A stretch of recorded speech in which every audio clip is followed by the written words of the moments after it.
Thank you for joining us today on 10 Minutes with the Artist, an episodic series that explores the art practice and the personal vision that guides artists.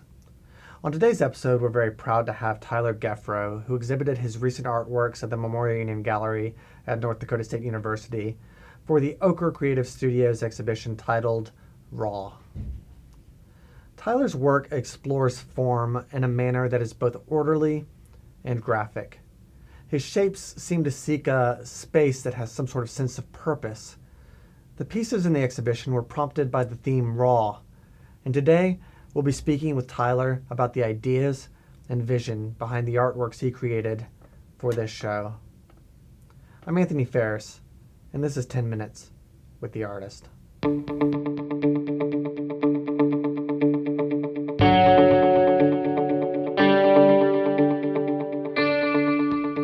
I'd like to thank you, Tyler, for joining us today. There's a really interesting way that your pieces are almost like illustrative, but they're even like sort of architectural in a way. And I was wondering if you could talk about how you outline form and how you make these marks during your sort of your creative process.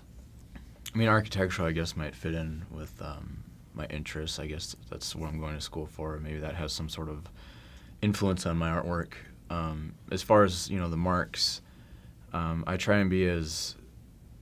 I don't want them to look intentional. I want them to look like you basically stumbled upon them when you were walking somewhere, almost formed by nature. For me, it's just... it's something that people don't...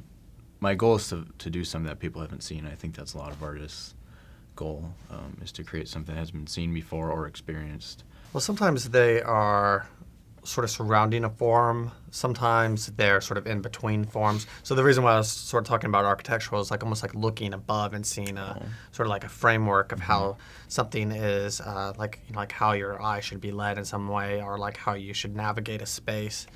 But they're not like contour lines. They're just sort of marks. Yeah, I mean, right now I think I'm in a very experimental time.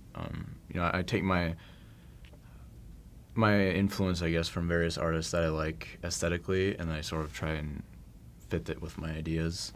But yeah, very, very experimental with a lot of things that I do. There's this sort of like dull, almost like earthly color scheme that sort of permeates your work. Right.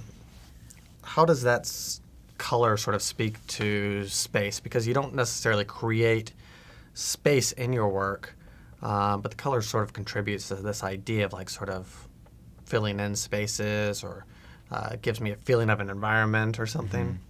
Yeah, I've always been attracted to natural pigments. I don't know if I've found the reason yet. I've just always found myself gravitating towards that. And when I do deal with very different colors, something that I don't normally use, it's very uncomfortable almost, just because I don't know how to work with them.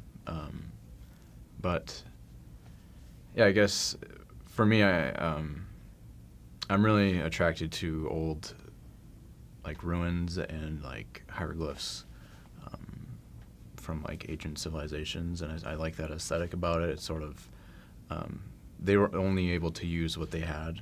I mean, that you couldn't use pigments like artificially made. They're all natural, and that's sort of what I like about it. It's sort of a primitive way of going about my art, I guess. If you're going to be speaking about like hieroglyphs, and there's certain designs that are utilized, and can you talk a little bit about how those things sort of, besides the color scheme, sort of affect the way that you create a composition, or does it? I guess I never really thought of that. I mean, I take in, images of, old pictures or old stones, and I try and use more representational, I guess, is the best way I'd put it. I don't ever like to be too intentional with anything, just because I like to leave a little bit open for interpretation for the viewer. Your work, Hank, I think, in the exhibition Raw, would probably come across as the most sort of like archaic. It's an icon almost, like you sort of you view it in a way that's sort of like coming across a painting in a cave. So in this sort of like discussion of art history, since it does seem sort of archaic, where do these paintings sort of belong? I have an appreciation for ancient artwork, like cave paintings, because I feel like now we're always trying to find reasons for doing artwork. We're trying to find, content, whether it's political or, just representational. But, back when they did cave paintings, we don't really know what they did them for. It could have been documentation. Maybe they were expressing themselves. But for me, I think it's very intriguing of what their work could have been. And so I guess my work is like an appreciation for that, and sort of trying to do it in today's world of art, maybe with more content or more background. It's very well considered, but it's also sort of intuitive in a way, because there was not any specific rules on how to create. And a lot of your work sort of comes across as not Hank per se, but the other works come across as sort of an allowance for like intuition, in the way that you're putting them together. I'm very unorthodox, I guess. I don't really have a technique that I do consistently, but I've been trying to get more technical with things that have as far as applying various mediums, or there are rules that sort of make things better than what they should, but you don't want to stay limited to just that either. Yeah, because that's what everyone's doing. Well, there's this in a lot of the pieces, there's this almost blending that you do with, it almost seems like washes, where there is a little bit of depth through like this sort of like translucent wash that you do, or you cover something with something that seems like graphite. Can you talk a little bit about how that fits into the way that you're creating these atmospheres?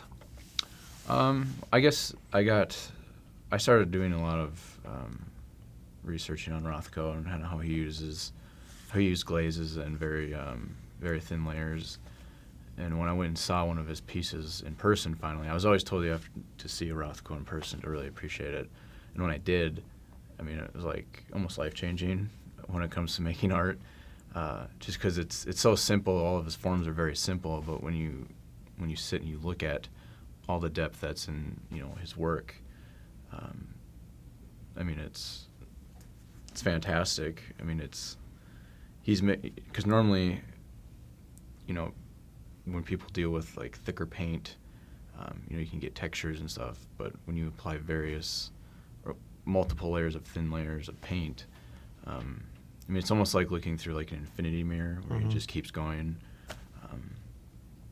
and it kind of tells a story in its own way too. Yeah. Sort of like layers of like earth, I guess. But that was a big influence on what I did. I want to try some things out, just to give a little more variety. Yeah. Well, at the end of the interviews, we like to ask a few questions about your sort of creative practice, and I was wondering what time of day you feel like you're most creative. Like after 10 p.m. Okay. When everyone else shuts down. Okay. You wake up, and the world is all yours. Yeah. Do you listen to music or the radio while you make work? Yeah, sometimes. Sometimes it's a record player. Sometimes I put headphones in. Sometimes I work quietly. It just kind of depends on what I want to do, and what's available. If I forgot my headphones, I don't mind working, quietly, I guess. But music is usually better. Okay. Are you reading anything right now? I'm reading a lot of books. Okay. I jump around a lot. I got a couple architectural books that I'm reading about space and like atmospheres within environment, like in buildings. I'm reading a book about like Pixar and how like a creative company operates, or how it was developed. And then I'm reading one on Albert Einstein and Frank Lloyd Wright, like biographies. So I like to jump around just so I don't get bored with something. Yeah. What do you think that the most complicated thing is, or the most challenging thing is about your medium? When I want it to do something and it doesn't do it, is how it's that's the constant problem solving you're always dealing with. When the paint or when the application isn't doing what you want, and how can you fix it? And just then learning different techniques as far as glazing or underpaintings and when you can do certain things. Uh-huh. So it's just getting to know the material, I think, is the hardest part in general.